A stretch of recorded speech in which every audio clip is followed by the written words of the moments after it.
everyone. Welcome to today's video. And today's topic is JVM, that is Java Virtual Machine. हमारे आज के questions हमारे इसी topic पे बेस्ड रहेंगे. हमारा पहला सवाल है, What are the main components of the Java Virtual Machine? Java Virtual Machine के main important components कौन-कौन से हैं? हमारे ऑप्शंस हैं क्लास लोडर, बाइटकोड वेरिफायर, इंटरप्रेटर, या फिर class loader, bytecode generator, JIT compiler, class loader, memory manager, garbage collector, class loader, interpreter और garbage collector. सो इन सभी दिए गए ऑप्शंस में से जो हमारा करेक्ट आउटपुट है, जो हमारा करेक्ट आंसर है, वैसे तो ये सभी ऑप्शंस जो है करेक्ट है अगर देखा जाए तो, क्योंकि जावा वर्चुअल मशीन में ये सभी कंपोनेंट्स जो है बहुत ही ज्यादा इंपॉर्टेंट है. लेकिन अगर हम मेन कंपोनेंट्स के बारे में बात करते हैं तो वो रहने वाला है क्लास लोडर, बाइट कोड वेरिफायर और इंटरप्रेटर. क्यों? क्योंकि ये मेन कंपोनेंट्स हैं एक जावा वर्चुअल मशीन के. इस वजह से क्योंकि क्लास लोडर जो है वो क्लास को लोड करता है मेमोरी में, बाइट कोड वेरिफायर बाइट कोड को वेरीफाई करता है ताकि वो इंश्योर कर सके जो भी जावा की स्पेसिफिकेशंस दी गई हैं उसके अकॉर्डिंगली वो कन्वर्ट किया जा सके. एंड फाइनली जो इंटरप्रेटर है जो कि बाइट कोड की इंस्ट्रक्शंस को एग्जीक्यूट करता है. सो इन दिए गए 4 ऑप्शंस में से जो हमारा करेक्ट आउटपुट रहने वाला है वो है class loader, byte code verifier and interpreter. Now हमारा नेक्स्ट सवाल, What is the purpose of class loader in the JVM? JVM में class loader का purpose क्या है? To compile Java source code into bytecode? क्या वो Java के source code को bytecode में convert करता है? To load classes into memory as they are referenced by a Java program? To verify the bytecode for security vulnerabilities? या फिर to optimize the bytecode for better performance? Class loader की अगर हम बात करें तो क्लास लोडर का एक ही मेन इंपॉर्टेंट काम है, वो ये है कि वो क्लासेस को लोड करे मेमोरी में जैसा कि उसे कहा गया है by the Java program. So class loader जो है उसका काम क्या रहता है?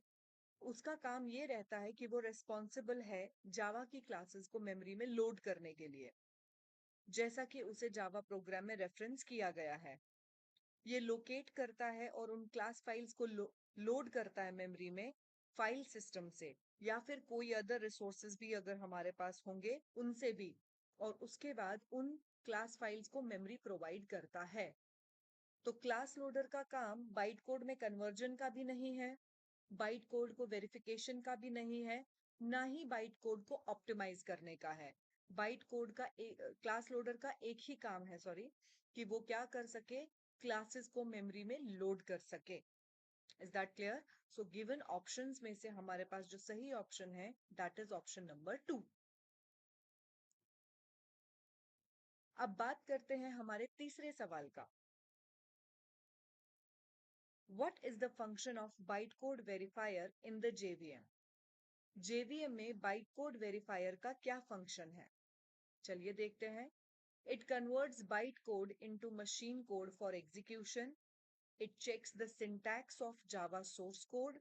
It ensures that the bytecode adheres to Java language rules ताकि वो prevent कर सके security vulnerabilities को और runtime error को. It optimizes the bytecode for better performance. सवाल में ये पूछा गया है कि बाइटकोड वेरिफायर का क्या काम है जेवीएम में. पहला, क्या वो बाइट कोड को मशीन कोड में कन्वर्ट करता है एग्जीक्यूशन के लिए? क्या वो जावा सोर्स कोड के सिंटैक्स को चेक करता है?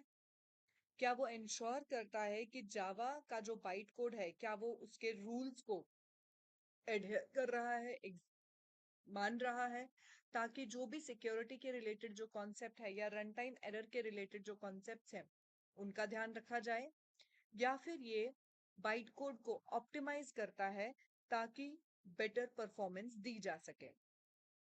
सो इन सभी में से सही जवाब ये है कि बाइट कोड का सही काम ये कहता है कि बाइट कोड जो है वो इंश्योर करेगा, बाइट कोड वेरीफायर ये इंश्योर करेगा कि जो बाइट कोड लिखा गया है क्या वो जावा के रूल्स के अकॉर्डिंगली लिखा गया है, क्या वो सिंटैक्टिकली सिमेंटिकली सही है या नहीं है, कहीं कोई आ, हमारे कोड को मिसयूज तो नहीं करना चाहता है, अनऑथराइज्ड एक्सेस तो नहीं करना चाहता है, जितने भी एरर्स हैं उनके बारे में जाना जाता है। तो ये सब की वेरिफिकेशन कौन देखता है? आपका बाइट कोड वेरीफायर। इसीलिए इन सभी दिए गए ऑप्शंस में से जो आपका करेक्ट ऑप्शन है that is to ensure the byte code adheres to the Java language rules to prevent the security vulnerabilities and runtime error। यही इसका सही जवाब रहेगा। चलते हैं हमारे नेक्स्ट सवाल पे। What is the role of just-in-time compiler in JVM? Question के अकॉर्डिंगली just-in-time compiler का क्या रोल है JVM में? To interpret bytecode instructions, to verify the bytecode for security vulnerabilities, to optimize bytecode for better performance by compiling it into native machine code, या फिर to manage memory allocation and deallocation। तो इसमें ये पूछा गया है कि जस्ट इन टाइम कंपाइलर का क्या रोल है। जस्ट इन टाइम कंपाइलर एक कंपोनेंट है जेवीएम का ही, जिसके दिए गए ऑप्शंस में से करेक्ट ऑप्शन क्या है वो हम थोड़ी देर में देखेंगे, बट पहले एक बारी ऑप्शंस को वापस से गो थ्रू कर लेते हैं। क्या हमारा JIT compiler byte code instructions को इंटरप्रेट करता है? क्या वो उन्हें वेरीफाई करता है? क्या वो उन्हें ऑप्टिमाइज करता है फॉर बेटर परफॉर्मेंस? या फिर वो मेमोरी एलोकेशन या डी एलोकेशन देखता है?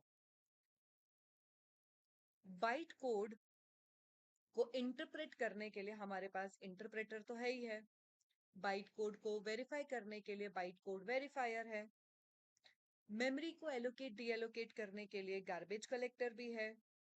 तो हमारे पास जो लास्ट ऑप्शन रहा, to optimise the byte code for better performance by compiling it into native machine code, ये इसका सही जवाब है। जस्ट इन टाइम कंपाइलर का काम यही है कि वो आपके बाइट कोड को ऑप्टिमाइज करे ताकि हमारा जो कोड है वो बेटर परफॉर्म कर सके, हमारा जो सोर्स कोड हमने दिया हुआ है, हमारा जो प्रोग्राम है वो बेटर परफॉर्मेंस दे सके। कैसे? वो उसे नेटिव मशीन कोड में कन्वर्ट कर देता है।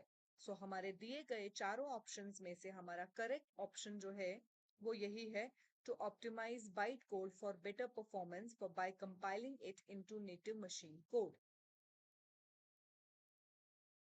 Last option, last question.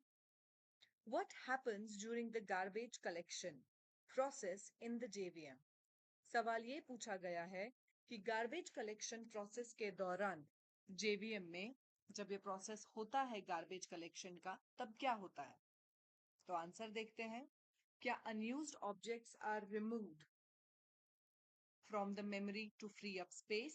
क्या हम अनयूज्ड ऑब्जेक्ट्स को मेमोरी से रिमूव कर देते हैं ताकि वो स्पेस को फ्री कर दें?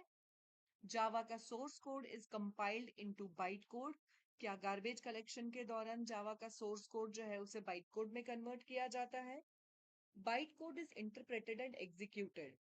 क्या गार्बेज कलेक्शन के दौरान बाइट कोड को इंटरप्रेट और एग्जीक्यूट भी किया जाता है? Classes are loaded into memory.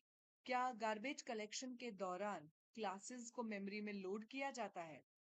इन सभी दिए गए ऑप्शंस में से बिल्कुल ही क्लियर आंसर है हमारे पास कि जब भी हम गार्बेज कलेक्शन करते हैं तो अनयूज्ड ऑब्जेक्ट्स जो है उन्हें मेमोरी से रिमूव किया जाता है ताकि स्पेस को फ्री कर सके। दरअसल गार्बेज कलेक्शन एक ऐसा प्रोसेस है जेवीएम का जो कि मेमोरी के रिलेटेड है। जो भी मेमोरी में अनयूज्ड ऑब्जेक्ट हैं वो ऑब्जेक्ट्स हैं जिन्हें की ऑक्यूपाई किया गया है काफी लंबे समय से और वो यूज भी नहीं किए जा रहे हैं। उन अनयूज्ड ऑब्जेक्ट्स को आइडेंटिफाई किया जाता है, रिमूव किया जाता है मेमोरी से ताकि हमें मेमोरी को यूज कर सके। होप आप लोगों को ये वीडियो पसंद आई हो। Thank you so much.